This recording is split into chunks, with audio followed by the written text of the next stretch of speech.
केलं दुखतं का? पुढं दुखतं? अच्छा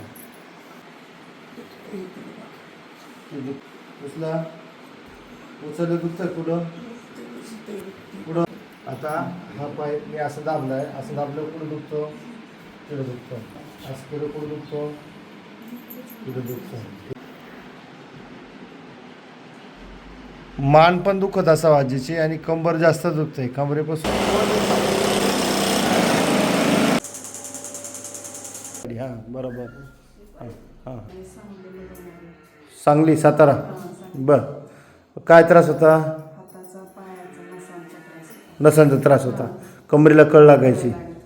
चालताना काय व्हायचं? चालता पण दुखायचे. आता काय वाटलं? बरं वाटलं ना? किती दिवसापासून त्रास होता? 2 वर्षापासून. मावशी आजीला काय त्रास होते? कंबर दुखत होतं. काय व्हायचं? चालताना काय व्हायचं त्रास? चालताना हे म्हणजे पायात असं उचलतच नव्हते. उचलतच नव्हते. चालायला जरा थोडं तिथपर्यंत चालायला पाय असा माघारी यायचं. आता काय वाटलं? पडायची आजी. पडायचे. हां आता काय वाटलं चालताना फिरताना उपचार केल्यावर? मोकळं वाटतंय ना आता? हलकं वाटायला लागलं ना? बरं बरं.